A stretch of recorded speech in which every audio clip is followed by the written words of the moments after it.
4 months had passed since the Israelites left Egypt.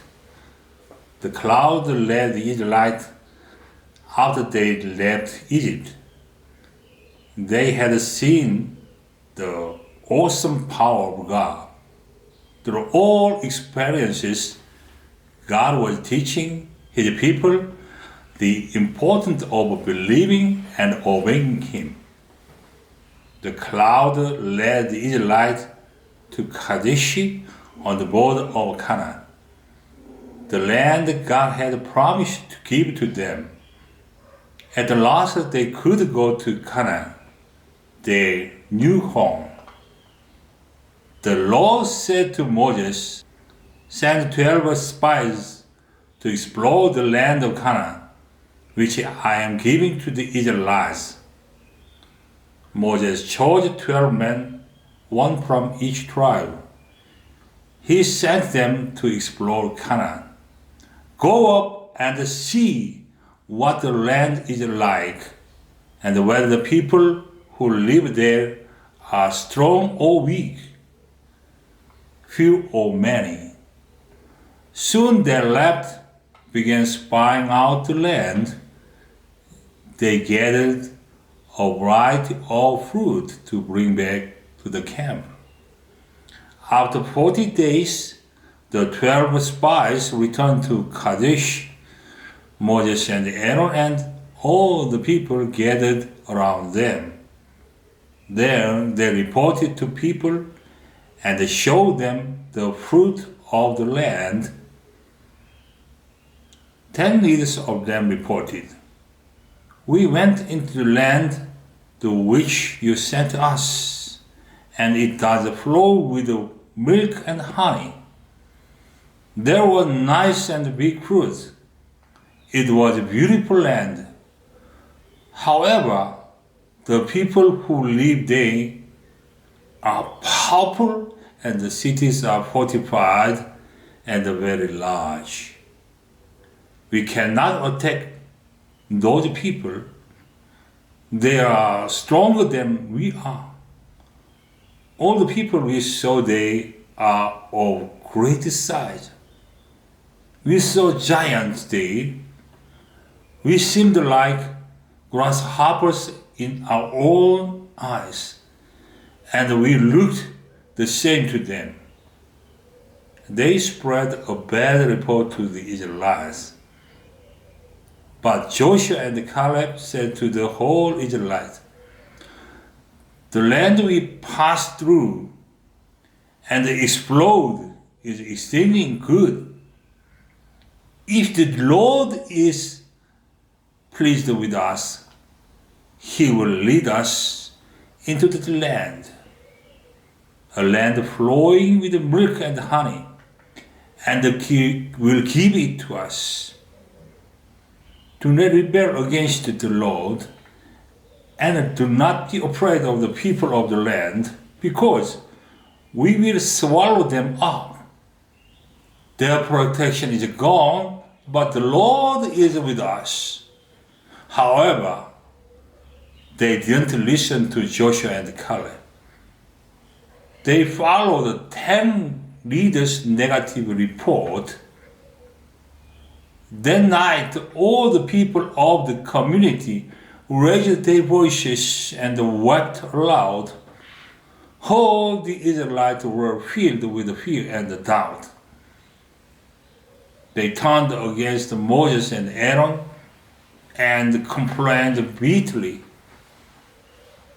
That is a story of the passages. How can we apply it into our lives? Today, we can see two kinds of leaders in the church. One is to have faith. The other is to have no faith.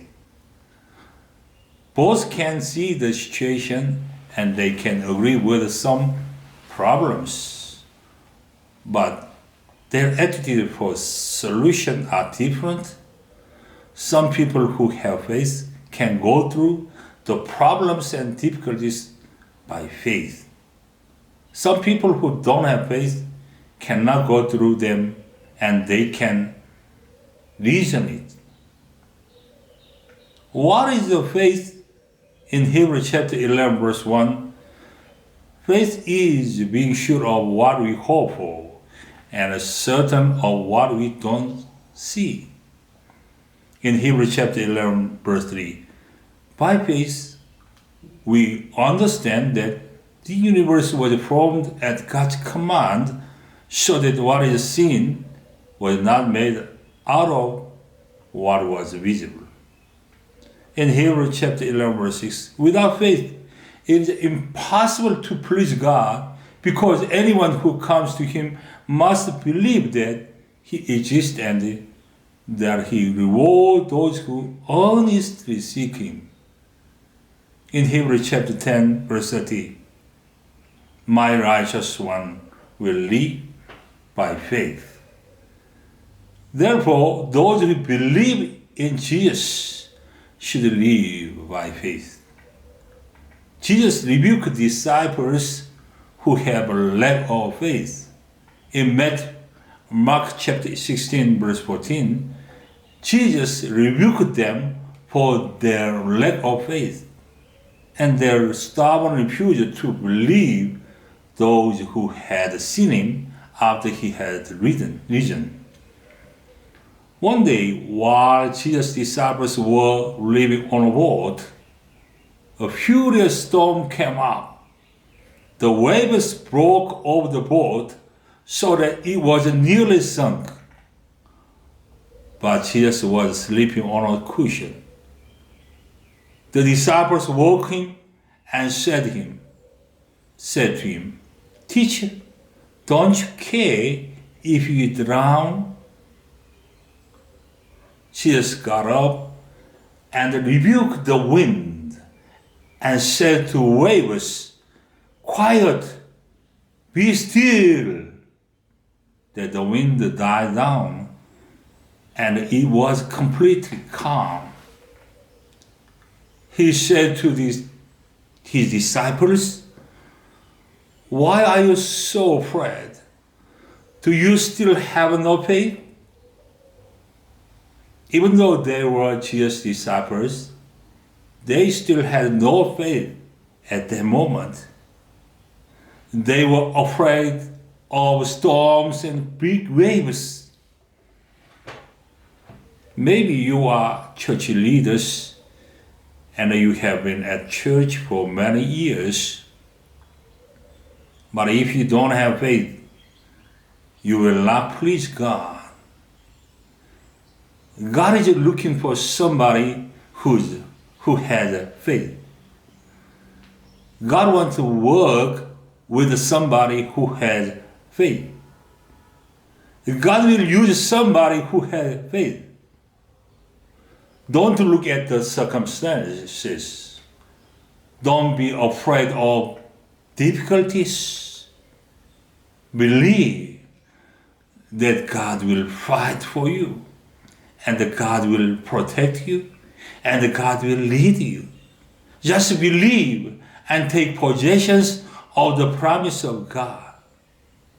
When we walk with God by faith, we can see great things in your life.